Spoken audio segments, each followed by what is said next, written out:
Pseudoscience is a favorite term to throw out against anything that suggests consciousness is foundational to reality. I am not saying that there is not pseudoscience at all. Rather, academic science uses pseudoscience as a pejorative to dismiss and ridicule aspects of paranormal phenomena that could be studied with at least a modicum of scientific rigor. The materialist, physicalist paradigm and its accompanying dogma has discouraged and, in many cases, eliminated ideas that were important in times past. Much of humanity has been completely cut off from spirituality and the aspect of being human, which is a product of consciousness. This has been all because of not accepting things that cannot be falsified. I am referring to phenomena such as near-death experiences, visitations of departed relatives, UFO encounters, especially human contact and abductions. I am also referring to shamanism and all mystical experiences. What kind of scientific examination could be used, you may ask?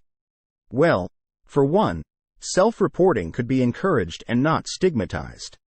Each of these phenomena lends themselves to providing data that could be analyzed by computers to find recurring similarities. They could be categorized in ways that statistical data could be used to identify the similarities. The problem is that there are not enough groups interested to take on this work, and it is in my view mostly because of scorn. I am quite certain that ancient civilizations that were philosophically advanced would take advantage of the opportunity to do the analysis made possible by technology. I think that the current attitude is much more a reaction to religious dogma than anything else. Admittedly, especially in the Western world, Orthodox Christianity has been controlling.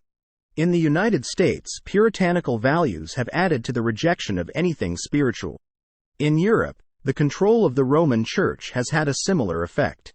In spite of this, spiritual and paranormal phenomena have been ubiquitous across all nations and cultures across the globe. The problem is that there have been too few attempts at understanding it and little if any innovation in developing methods of study. Further, all of the people who undertake study are ridiculed and called false science. That is what pseudoscience means. Yet, within the ranks of theoretical physics, there is a plethora of hypotheses and theories that are many times hotly contested by others within the discipline. That seems to be okay, but the minute that someone tries to link the strangeness of quantum mechanics to consciousness and spirituality, they are ridiculed and accused of woo. A glaring example of this is that the author Whitley Strieber has collected a group of stories in his book, The Communion Letters. They are a few of the almost 200,000 letters he received after writing his book, Communion. Once it was published, thousands of people from all over the world sent letters reporting similar experiences to the ones he included in the Communion book. According to Strieber, the similarities were striking in a lot of accounts. It would take a lot of human power to examine all of the letters he received. His wife did a heroic job but was still only one person. Those personal stories could be analyzed in much more depth if there were more human and technological resources available. A similar story was just recently published. It was a book entitled The UFO of God by Chris Bledsoe.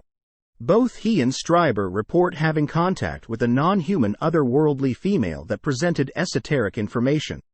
Additionally, you have the Mutual UFO Network, MUFON, that has collected and investigated thousands of stories over the years.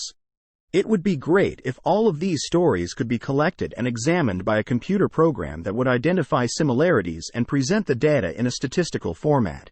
This represents merely one aspect of the many paranormal phenomena that are reported by individuals.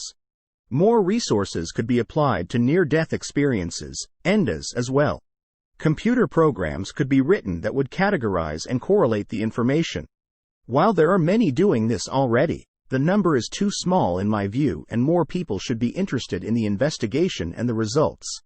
Likewise, there are many cases of past life remembrances that need similar investigation.